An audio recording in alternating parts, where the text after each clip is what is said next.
Até parece que a Lúcia escolheu o evangelho de hoje, né? Eles Porque escolheram, a árvore né? que produz bons frutos também pode se aplicar aos pais que educam seus filhos, né?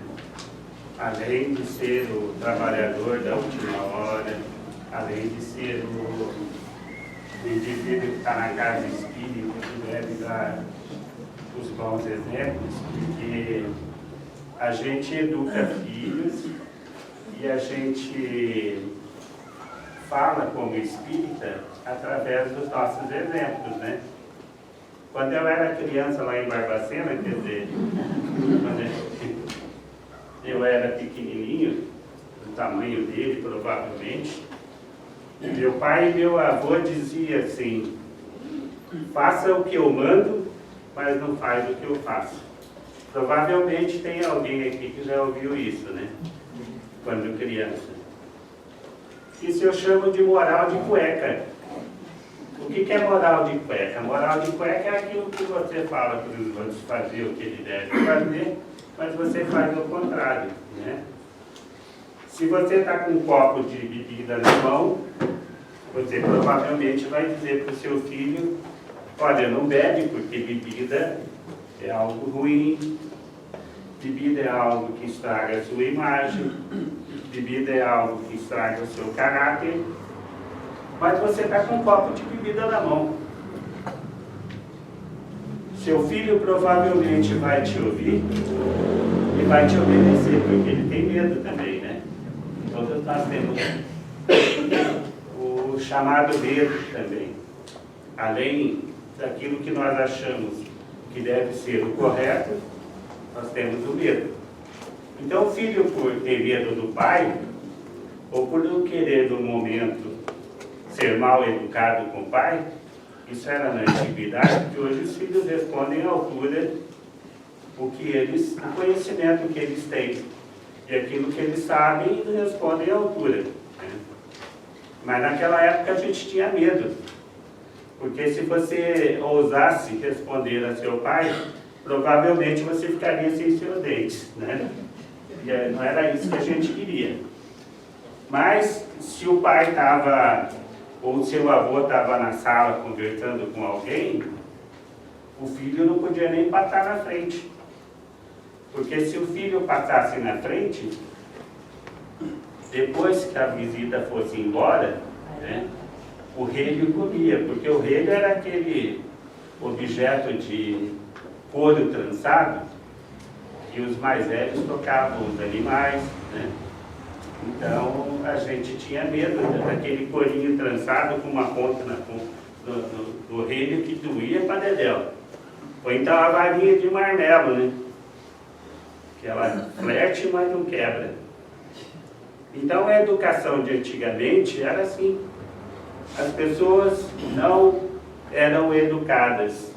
E até hoje eu digo que nós não somos educados. Eu sou psicanalista, o Jorge é psicólogo, né? Já há um bom tempo, né, Jorge? E eu costumo dizer que a gente até hoje, a gente é adestrado, né? Nós não somos educados. Há um adestramento como se adestra um cão, como se adestra um animal, porque muitas coisas são impostas na educação. Há pouco diálogo entre os pais e os filhos. E eu vou ser sincero com vocês. Nós ainda, como espíritos, não estamos preparados para ser, através do diálogo, entender algumas coisas. Nós precisamos, às vezes, de alguma imposição. Porque o filho, quando você vai educá-lo, em determinadas situações, ele testa você. Ele quer saber como que é a sua autoridade, né? Então, se você fala para ele: filho, não faz isso, ele vai fazer, porque ele quer testar qual é a sua autoridade. Ele quer saber qual é o seu limite, né? Qual é o limite que você vai dar para ele. Então, as educações antigas ainda tinham uma vantagem. Porque o pai dizia para a gente assim: olha, você não vai em determinado lugar. E quando a gente ousava dizer que ia, ele nos dava um castigo. né? Ou, às vezes, uma chibatada, né? Era comum. Hoje é até proibido perante a lei, hoje dos conselhos, né? Não é permitido que você dê uma palmada no seu filho. E também eu não concordo que a palmada seja o melhor caminho. Porque se você educa com violência, o seu filho vai aprender a violência. Neste adestramento que a gente tem, é muito comum a gente repetir, colocando-se vírgula e pontuação no lugar certo, quando a gente fala com os nossos filhos, aquilo que os nossos pais faziam no passado.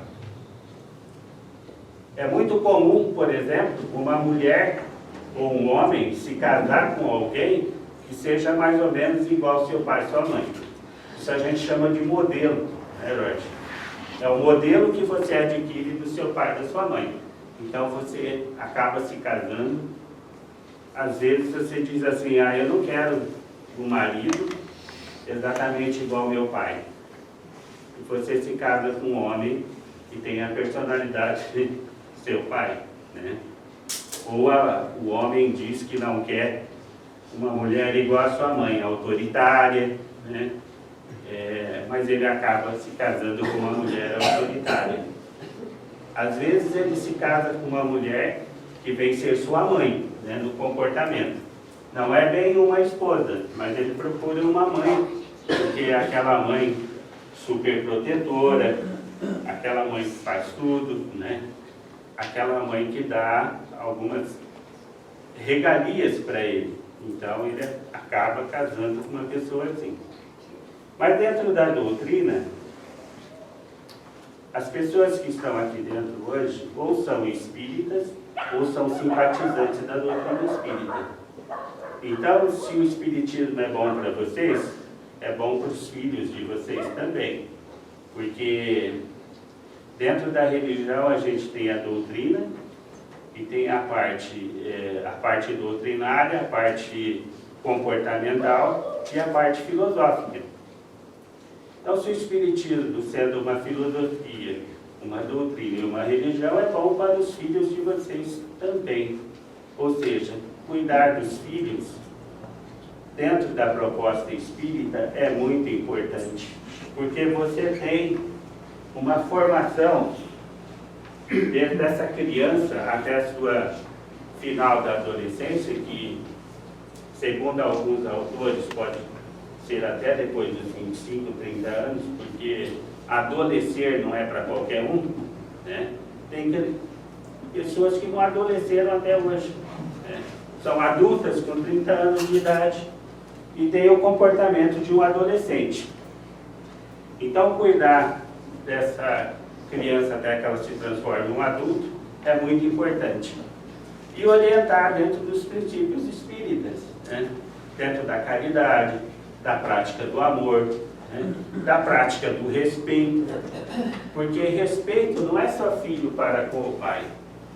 O respeito é o que vocês praticam entre si, né? De nada adianta vocês estarem na doutrina espírita se vocês não se respeitam como pessoas, se vocês não se amam. Porque qual é a base da nossa doutrina? É a caridade, o amor, a prática do bem. E o bem a gente pratica como? Como que a gente pratica o bem? Todos os minutos, né? Quando a gente conversa com alguém, quando alguém chega para mim e diz, poxa, eu estou tão deprimido hoje, por que será? Por qual motivo eu estou deprimido?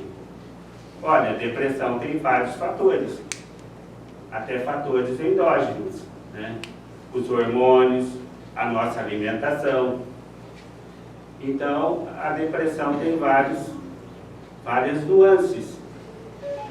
A pessoa diz para você, eu estou tão deprimido, posso conversar com você um pouquinho? Aí você diz para ele, lá vem aquele chato, né? Você pensa lá os seus botões. Lá vem aquele chato falar de novo do mesmo problema.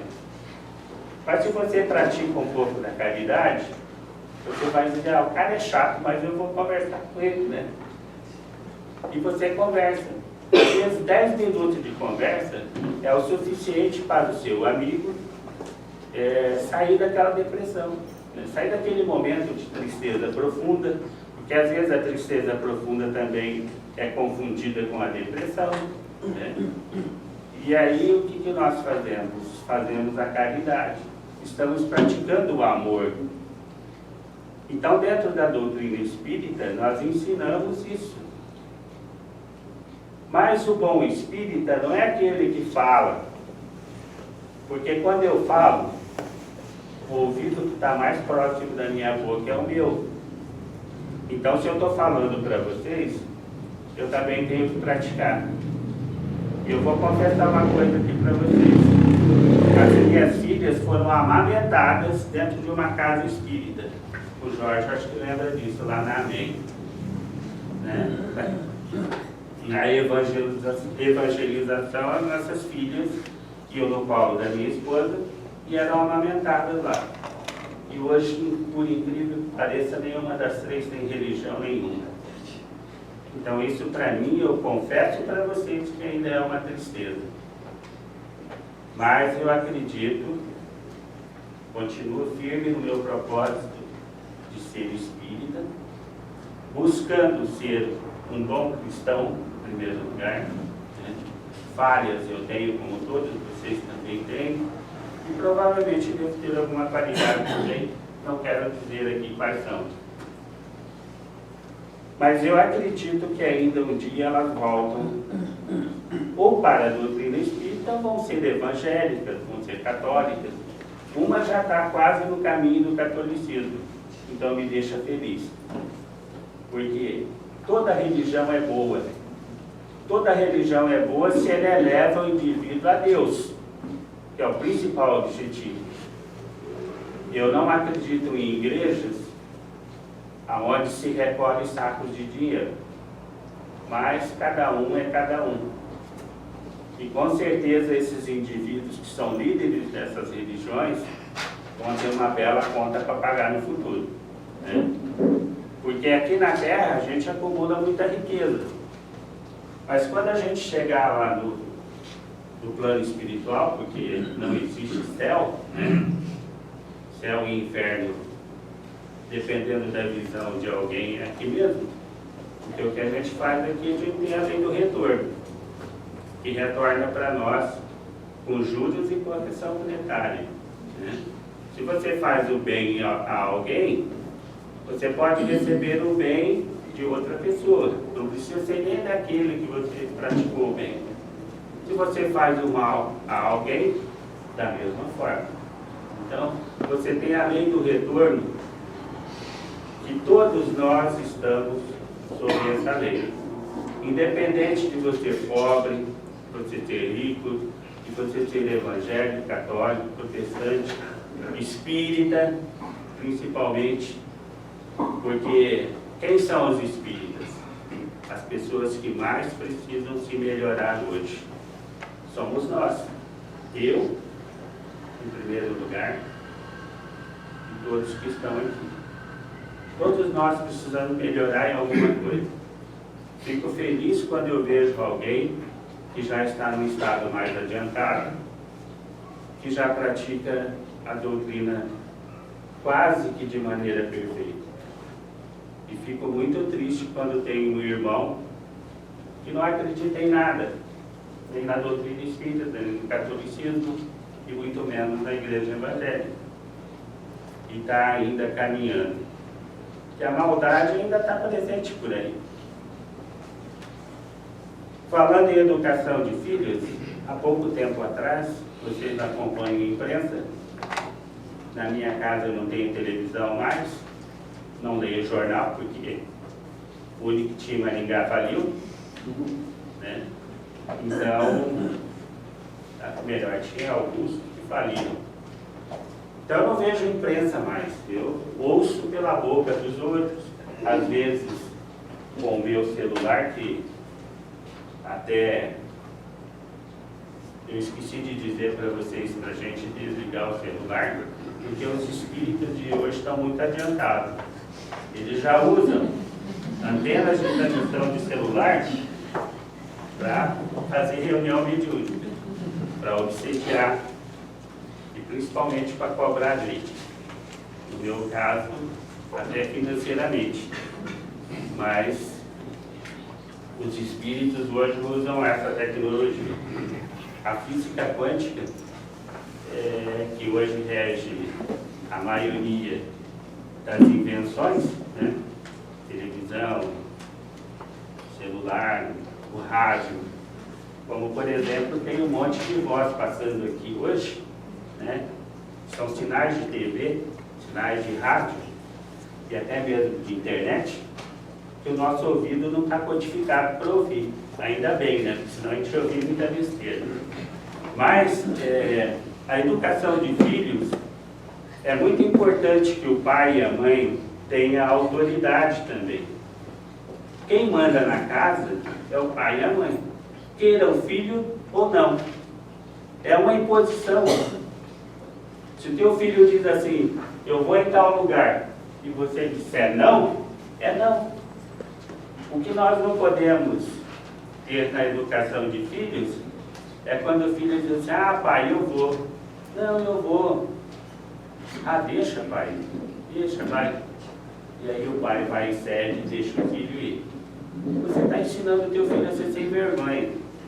Porque da próxima vez que o teu filho pedir para ir a um lugar e você negar, ele vai insistir até que você permita que ele vá.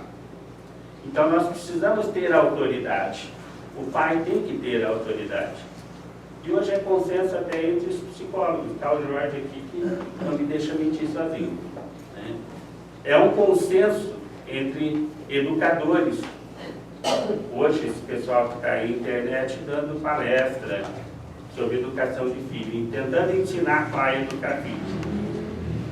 Não existe uma faculdade para a gente ensinar filho. O dia que existir vai a falência, porque cada espírito é diferente, né? Os espíritos não são iguais. Você nasce, cresce, né? Segundo o que o pessoal diz por aí, a gente nasce, cresce, planta uma árvore, escreve um livro, fica bobo e casa e depois tem um filho, né? De repente você está com um filho no seu colo, chorando, trocando fralda, né? Muitos pais nem fralda trocam, mas a maioria hoje já aprendeu a trocar, porque trocar fralda descartável também é mais fácil do que tomar bala de criança, né? Mas você tem que ter autoridade. Não é assim você dizer para o filho meia dúzia de vezes que você não vai dar tal coisa para ele e depois você dá. Então você não está ensinando o seu filho. O seu filho precisa ter frustração na vida também. Por que nós temos muito suicídio hoje? Porque o filho não aprendeu a se frustrar, né? Você tem todas as facilidades hoje. Quando eu era criança, eu comecei a trabalhar muito cedo. Começar para um indivíduo trabalhar muito cedo já é uma frustração, né? Porque dizem que trabalho dignifica o homem, mas é uma bela de uma história, porque trabalho cansa, né? Trabalho tem responsabilidade. Então não é bem assim como as pessoas falam, mas a maioria tem razão no que fala. Então eu comecei a me frustrar bastante cedo. E é necessário que o seu filho tenha frustrações, porque você como pai, como mãe, não é eterno. Um dia nós vamos passar, né? Eu, por exemplo, já estou bem perto da redenção, como se dizem assim. Aí você tem o seu filho que fica sozinho. E como que você, lá do plano espiritual, você vai orientar teu filho? Não existe isso, né? Você pode até vir numa reunião mediúnica. Mas para começar não é tão permitido, né? você ficar toda hora chamando seu pai para uma reunião mediúnica. Então, seu pai desencarnou, você tem que sobreviver sozinho. Aí só com o seu aprendizado, com aquilo que você tem como experiência de vida, que vai fazer com que você tenha o sucesso e insucesso, você sofra as consequências da vida, né? Porque não é fácil, a gente sabe. Todos que estão aqui já têm uma boa experiência de vida. Tudo que a gente tem hoje foi conquistado com muita dificuldade e com muita luta. Então, a gente tem que ensinar o filho a se frustrar para que no futuro ele saiba como resolver os seus problemas. Porque senão ele vai ser um suicida do futuro. Ele vai estar diante de situações que ele precisa trabalhar e não vai conseguir. Há pouco tempo atrás, eu ia dizendo sobre a imprensa, uma menina foi assassinada aqui em Maringá com 16 anos de idade, estava numa chácara, passou 2 dias numa chácara e o pai não sabia onde a filha estava. Logo após, na segunda ou terça-feira, acharam a menina morta em um loteamento aí da cidade. Então, hoje em dia, a gente precisa cuidar dos nossos filhos, porque a violência está por aí. E nesse plano que nós estamos, plano Terra, ele é assim. Às vezes você vê uma notícia dessa e você fica estarrecido com essa notícia. Nossa, mas como é que fulano conseguiu tirar a vida do outro? Como é que ele matou o outro com tanta violência? Mas nós ainda temos a maldade dentro de nós. Talvez eu e todos vocês que estão aqui já tenham aprendido muito. Eu, por exemplo, não consigo matar uma formiga. Mas tem muita gente que mata o outro por R$1, R$2. Ou às vezes mata até de graça. Ainda vai lá, compra a bala de uma arma .40, né, que hoje custa caro, para matar o outro. Então ele ainda pagou para matar o outro, além de não cobrar nada. Por quê? Porque a maldade ainda é presente no ser humano. Nós precisamos dessa maldade para poder nos especializar, para poder melhorar o nosso espírito. Porque se nós não tivermos a maldade, nós não vamos conseguir melhorar. Então, Deus ensina os homens através dos próprios homens. Nós precisamos ainda do escândalo. O próprio Evangelho fala sobre isso. Precisamos do escândalo para que a gente possa aprender. Então é vendo que o outro matou alguém por nada, que a gente começa a pensar, olha, eu preciso fazer alguma coisa.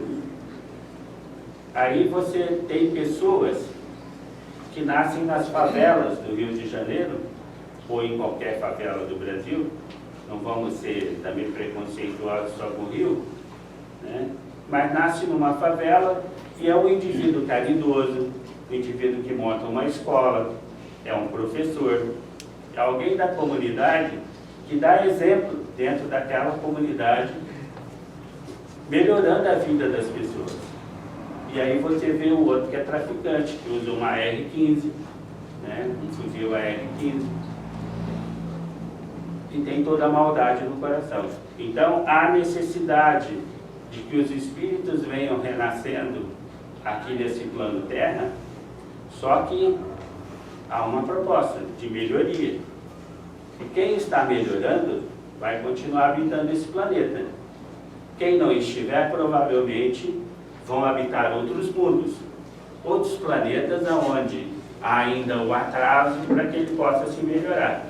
Ou outros planetas onde há um estado mais adiantado para que ele possa também se aperfeiçoar o seu espírito de maneira que ele vá cada vez evoluindo mais. Porque eu não acredito em determinismo. mas existe uma condição proposta por Deus da melhoria constante. Então, a proposta é você melhorar sempre. Há alguma outra encarnação que a gente dá um passo para trás, dá dois para frente, é igual bêbado, né? Alguns para trás, outros para frente. Mas a gente está no aprendizado. Há necessidade de todo esse escândalo para que a gente aprenda. Porque sem esse escândalo, a gente vai continuar nessa condição. Hoje em dia existe muita permissão dos pais para com os filhos. A gente vem de um país onde existia a repressão, o regime militar. Ficamos anos com essa coisa aí do regime militar, e hoje alguns dizem que foi bom, outros dizem que foi horrível, né? Mas para mim, eu nasci no regime militar e estou vivo até hoje, né? Não sei se foi bom ou se foi ruim, mas estou aqui. Por quê? Porque o regime militar foi muito... As pessoas tinham que cumprir muitas tarefas e tinha que trabalhar certinho, né? Tinha que andar na linha. Então, há uma rigorosidade muito grande. E hoje a gente vive num país de liberdade, né? Entre aspas, mas não existe. E há muita permissividade, porque muitos pais dizem assim: eu não quero educar meu filho do regime militar, eu quero educar o meu filho na modernidade. E acaba permitindo que o filho tenha todas as facilidades da vida. Já há uma condição hoje de cobrança muito grande. Que você chega para o seu filho e diz: se você não estudar, você vai ficar burro. E quando você crescer, você não vai ter uma profissão. Você não vai conseguir subsistir. Então, há uma pressão muito grande hoje na família, e principalmente para o filho, de que ele seja alguém na vida. Ele precisa estudar, precisa ter um bom comportamento, precisa trabalhar, né, no futuro. E se ele não tiver uma boa profissão, ele vai ganhar o quê? Como é que ele vai ser um indivíduo de sucesso, né? Então, o sucesso hoje é muito imposto na cabeça da criança. A cobrança, às vezes, é muito grande. Se cobra de crianças pequenas que não têm idade ainda para entender que precisa, qual é a responsabilidade que ele tem que ter. Ser um indivíduo de sucesso não é um indivíduo para ter muito dinheiro. Ser um indivíduo de sucesso é principalmente um indivíduo que tem pago para ele. É um indivíduo que sabe amar, é um indivíduo que sabe respeitar as pessoas. Porque muitas das vezes você ganha muito dinheiro, mas esse dinheiro que você ganha é passando por cima do outro. Não estou falando de alguém aqui, estou falando de uma forma genérica. Às vezes se passa em cima dos indivíduos, passa em cima de questões morais para que você ganhe dinheiro. Então isso não é o correto. O correto é que você tenha um comportamento que seja pelo menos 80% igual à maioria das pessoas, dentro do amor, da caridade, do respeito, né? Porque é assim que a vida vai nos trazer algo de bom. E é assim que você vai se sentir feliz. Por que as pessoas hoje falam tanto de uma palavra chamada infelicidade? As pessoas dizem: eu sou infeliz no meu casamento, eu sou infeliz com os meus filhos, sou infeliz no meu trabalho, né? Então, a infelicidade hoje é muito comum entre as pessoas. Porque qual é o sinônimo de felicidade para você? O que te completa? O ser humano parece que busca constantemente a perfeição, né? Dentro do trabalho, dentro da família, dentro do relacionamento. E a gente não casa com uma pessoa perfeita. É muito comum também alguém dizer: eu vou casar com fulano, eu sei que fulano não é bom, mas eu vou consertar ele. Lê do engano. Ninguém conserta ninguém. Porque se você tem um comportamento, você teve por trás desse comportamento várias situações que te levou a ele. E se você só vai mudar, se você tiver a vontade de mudar, você disser, eu quero mudar. Agora, se a Luz disser para mim, Luiz, muda, eu posso fazer por pirraça também não mudar, né? Que é o mais comum. As pessoas fazem por pirraça. Então, ninguém muda ninguém. Quem muda é você mesmo. Você tem proposta de mudança, você tem comportamento de outras pessoas que você observa, que você acha que aquilo é bom para você ou não é.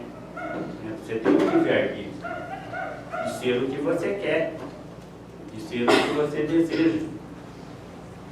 É muito comum, eu faço muito tratamento para drogado. Há 25 anos eu trabalho com pessoas que têm problemas de droga, cocaína, hoje é muito comum crack, e já está chegando no Brasil novas propostas de drogas mais eficientes, entre aspas, mais eficientes para derrubar o indivíduo, né? Mas não para que seja bom. No meu consultório eu tive várias pessoas que chegaram com os filhos, e eles chegavam com o filho assim, filho de 18, 20 anos, puxando o filho. Aí eu tenho lá 2 poltronas, sentava o filho de um lado e a mãe do outro. Olha, meu filho está usando cocaína, isso, aí a gente ouvia uma meia hora, 40 minutos, a mãe falando. E o filho quietinho ali no lugar. Aí eu perguntava para o filho, você quer abandonar o vício? Eu dizia, não, quem quer é a minha mãe, para mim tá bom. Então não adianta você querer tratar alguém. Em 25 anos de trabalho, eu devo ter recuperado uma meia dúzia. E olha lá, já é uma grande... Eu já me dou por vitorioso, porque recuperar meia dúzia de quem usa droga é uma grande vitória. Não adianta você pegar na mão do seu filho e levar ele para algum lugar. Primeiro você tem que ter toda aquela educação de você ter o exemplo. Mesmo assim não é certeza de que o teu filho vai seguir os seus exemplos. Porque no comportamento, como eu já disse antes, há várias situações que levam o indivíduo a usar droga. Por que o filho usa droga? Vocês têm alguma noção do que o filho usa droga? Vocês acham que ele usa porque ele gosta? Ele usa porque ele quer? Ele usa porque é necessário? Ele precisa para ter adrenalina no corpo? Não, o filho usa droga. Normalmente, 90% das situações é dificuldade de relacionamento com o pai. Onde o pai é ausente, onde o pai comete uma série de falhas.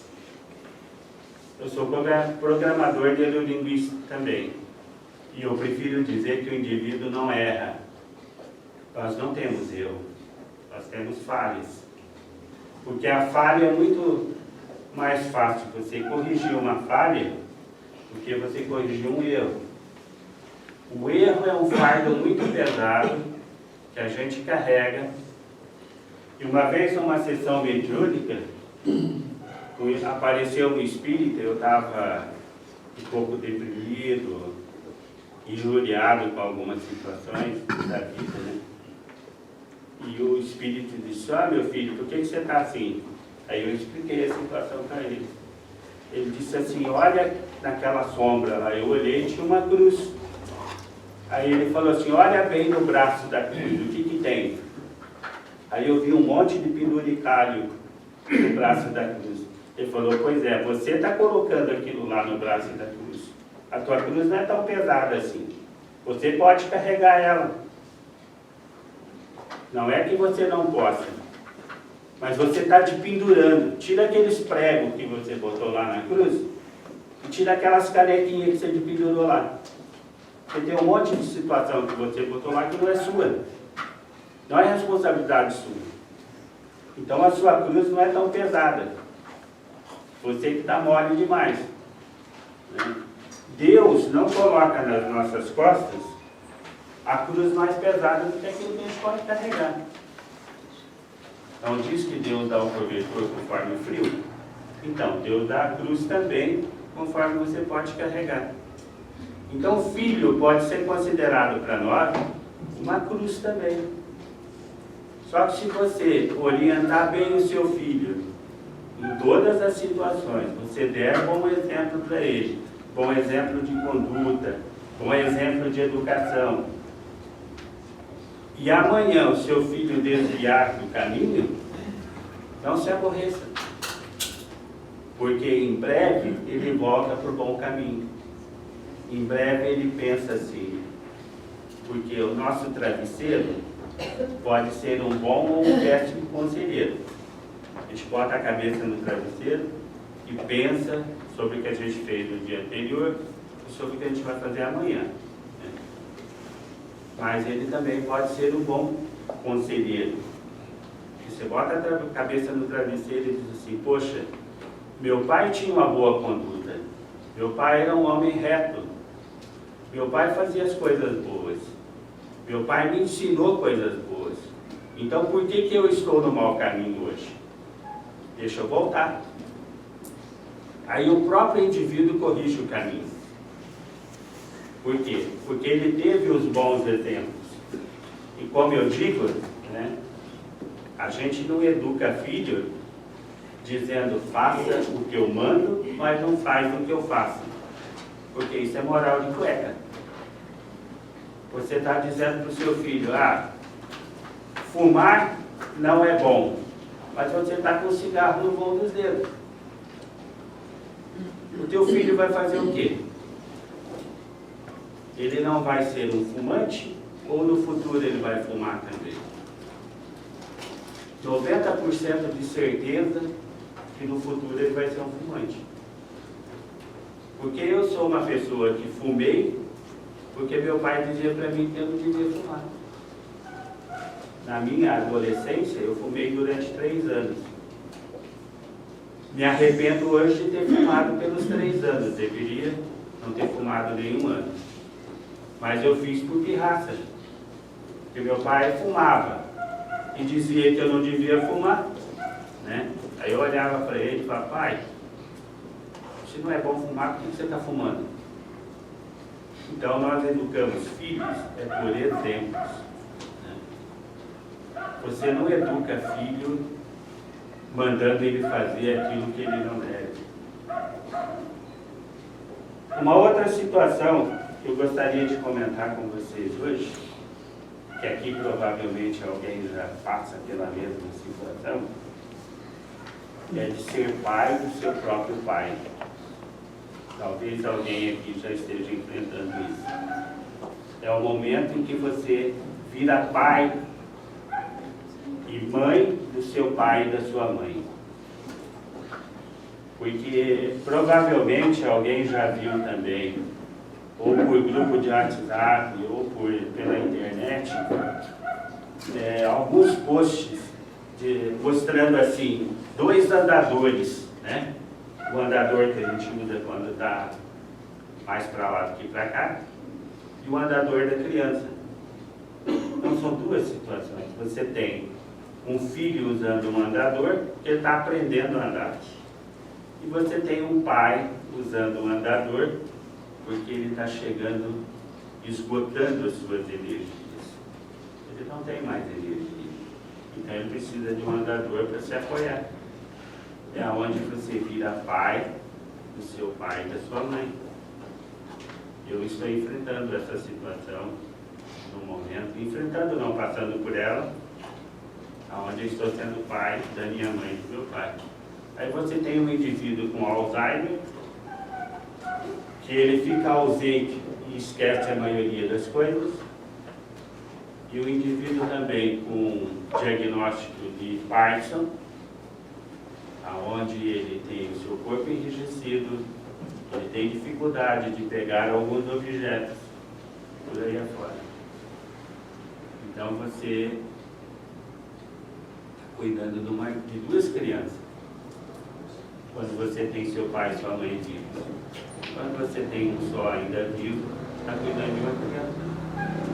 Porque ele volta a ser criança. Você tem que trocar fralda. Você, às vezes, seu pai está sentado do seu lado e ele olha para você e diz assim: filho, vamos para casa? Você está dentro de casa. Então é uma situação que entristece a gente, deixa a gente cabisbaixo, triste. Mas a gente tem que ter dignidade para poder ultrapassar essa situação. Porque todos nós vamos ficar assim, eu também vou. E eu espero até, às vezes eu digo para as minhas filhas, que eu gostaria de desencarnar antes para não dar trabalho para elas. Mas eu não sei o que vai acontecer comigo. Eu falo isso, às vezes falo até uma grande besteira. Você tem duas crianças dentro de casa, ou uma criança, e você precisa, às vezes, ser até rígido, porque eles querem fazer arte, e são artes espirituosas. Meu pai, por exemplo, fez uma arte no início desse ano, que lhe custou uma fratura de fêmur. Fraturou o fêmur em 2 lugares, e até hoje está numa cadeira de rodas. Então são situações que a gente passa na vida, que você começa a repetir o que você tinha quando você casou, tinha um bebê no colo, ele chorava à noite, tinha que trocar fralda, tinha que dar remédio quando ele estava com febre, né? Você tinha que levar para o hospital. Eu me lembro de uma situação que a minha filha do meio tinha mais ou menos a idade dele. Ela pegou o pratinho dela e foi correndo da cozinha para a sala de jantar. E a mais velha tinha derrubado alguns caroços de feijão no chão, comida. Ela escorregou, bateu a cabeça no chão e lá vai você, uma criança desmaiada para o hospital. E aquele sufoco todo, aquela apreensão toda que você tinha, pode, teu filho teve um traumatismo de crânio. É o primeiro pensamento que te vem à cabeça.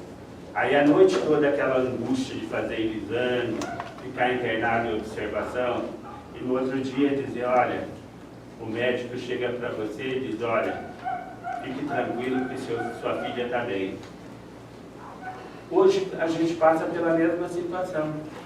Quantas vezes você tem que chamar o pronto-socorro, chamar o SAMU, uma ambulância, e levar para um hospital?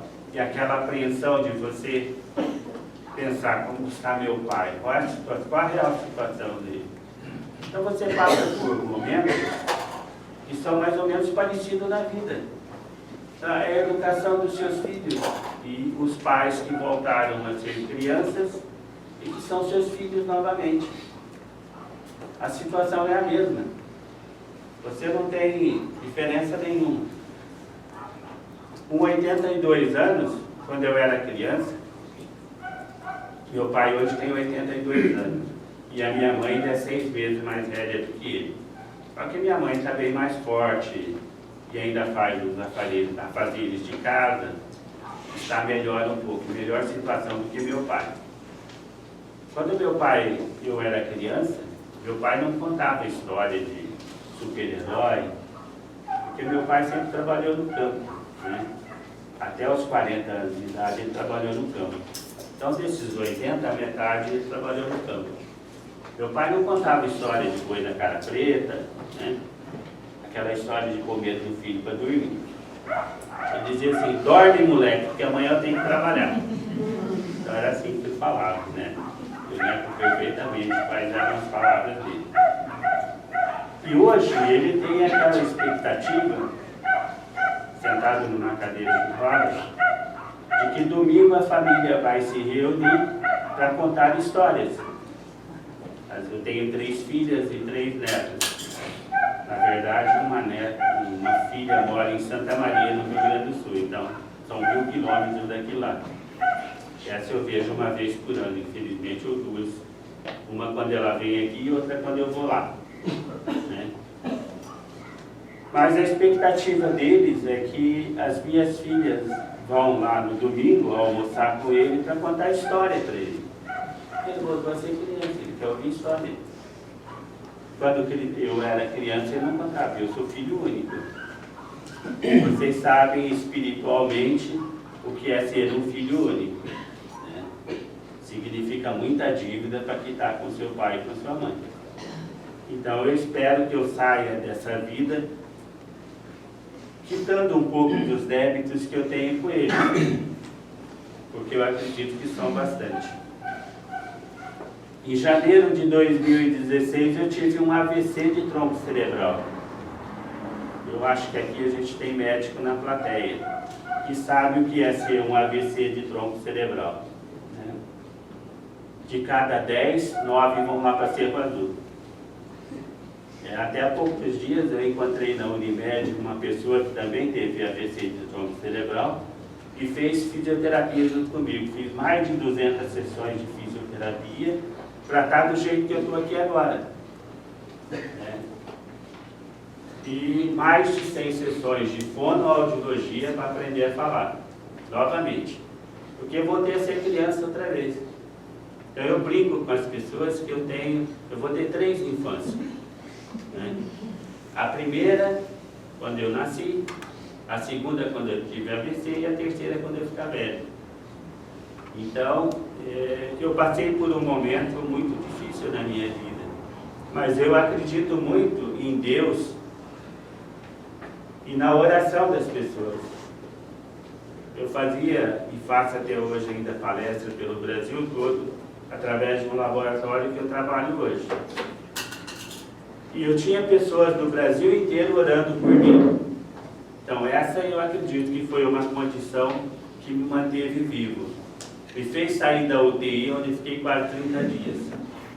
E ainda, para variar, na UTI eu tive uma pneumonia também. Se o AVC não me matasse, a pneumonia ia fazer isso, né?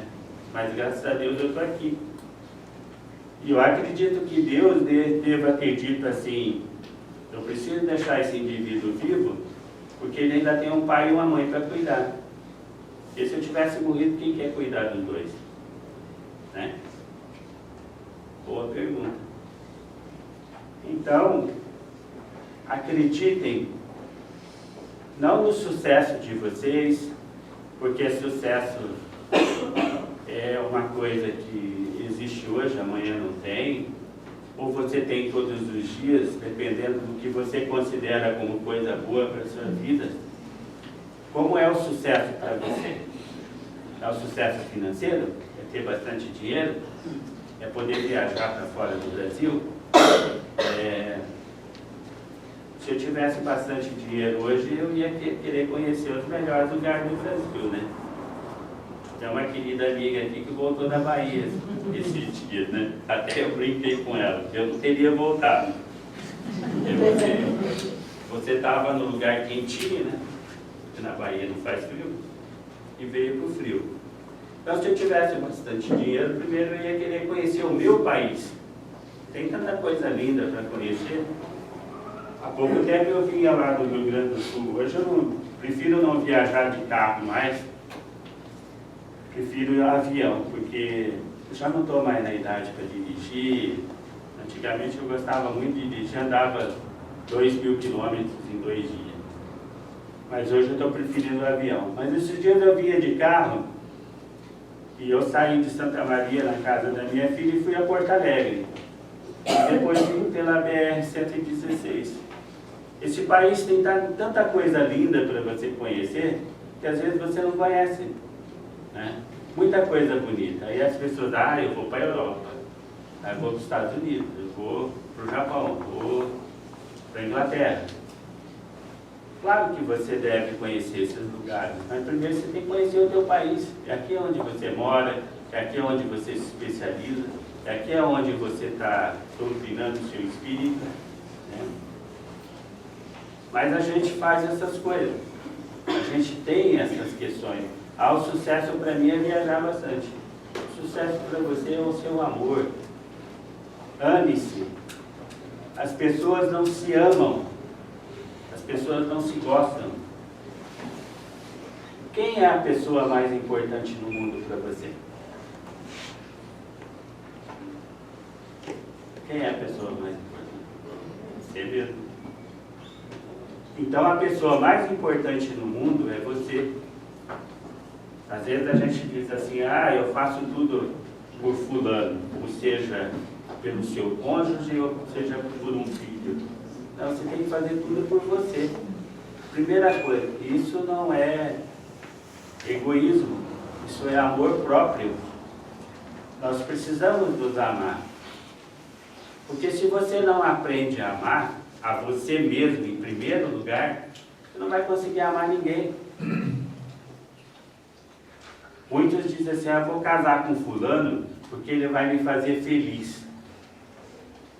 Aí depois você casa, ele fica até meia-noite comendo espetinho ligado pro boteco, bebendo cerveja, né? O teu filho acorda e dorme e o pai dele não está do lado. Aí você diz assim, poxa vida, eu achei que eu ia casar e ia ser feliz. Lê do engano. Você é feliz quando você se ama, quando você tem amor próprio. Né? Jamais pense que você vai ser feliz com o outro te fazendo feliz. Ele não vai fazer você feliz. Eu trabalho com comportamento há quase 30 anos. Então as pessoas, sempre elas dizem assim, poxa vida, eu casei com ele, tinha tanta expectativa. Até que ele era um homem bom quando eu casei com ele. Depois que ele virou a casaca. Acontece, por isso que a gente tem o namoro na vida. Namoro é para você conhecer o outro. Só que o ser humano ele se esconde às vezes diante de várias nuances que você não conhece. Você convive 30, 40, 50 anos com uma pessoa, você não conhece a pessoa. Ela esconde muitas coisas. Né? Ou não. Mas há casos que sim. Então a educação de filhos passa primeiro pelo seu amor. Por você se gostar, por você se amar. Aí se você se gosta e você se ama, você vai amar o seu filho naturalmente. É algo que acontece de forma natural. Você não precisa forçar nada. Você não precisa dizer, eu preciso amar meu filho. Não. Isso vai acontecer de forma natural. E você vai mostrar para os seus filhos as coisas boas que você acredita, as coisas boas que você faz, o seu comportamento. E, consequentemente, ele vai ser um bom filho. A gente tem várias obras. O Jorge deve conhecer. Eu não vou falar, Jorge, senão vão me chamar de velho, né? Do Raul Teixeira. Tá? Essa obra aqui está até suja, de tão velhinha que ela é. Né? Raul Teixeira, Divaldo. Né? Eu tive há pouco tempo falando na Bahia, fui lá visitar a Mansão do Caminho. É uma obra linda. E segundo o Divaldo, tudo feito a machado e picareta, porque não tinha na época trator disponível para fazer. Já existia trator, mas o Divaldo não tinha dinheiro para pagar. Então foi feito pela comunidade, o asfalto das vias, construções, tudo que tem lá foi feito com obra pessoal de cada morador, de pessoas que frequentavam o centro espírita. Então hoje tem 3.500 pessoas que dependem da Mansão do Caminho. E o Divaldo mantém aquilo lá apenas com direito autoral dos livros que ele vende. Não tem dinheiro público lá, porque político não quer E ele também não aceita político lá dentro, porque político vai fazer campanha depois, né? Então ele não quer esse tipo de trabalho feito lá dentro, ou divulgação. Ele prefere que ele mantenha, e há hoje muitos voluntários que saíram da Mansão do Caminho quando adolescente e hoje continuam trabalhando lá. Então eu até me emociono quando eu falo sobre isso, porque é um trabalho voluntário muito bonito. Essa é a prática da caridade. Essa é a prática do amor, né? É assim que a gente faz, de acordo com as nossas possibilidades, cada um de nós, fazendo pequenas coisas, que seja um crochê, que seja uma limpeza em um local, para alguém que precisa, você está doando um pouquinho de você. E, consequentemente, um dia que você precisar de amor, de caridade, você terá ao seu lado pessoas que te amam, sejam da sua família, ou sejam pessoas que são seus amigos. Eu não sou um indivíduo de ficar em boteco, nunca fui assim. E no meu AVC eu soube quem eram meus amigos, né? Aqueles que me ajudaram muito, e eu tive muitos que me ajudaram. Posso garantir a vocês que eu estou vivo com pessoas que foram caridosas comigo. Então, no Espiritismo, a gente aprende, desculpe a emoção, mas a gente aprende o amor. Falando em amor, obrigado por me ouvir, porque a paciência por ouvir alguém também é caridade. Muito obrigado.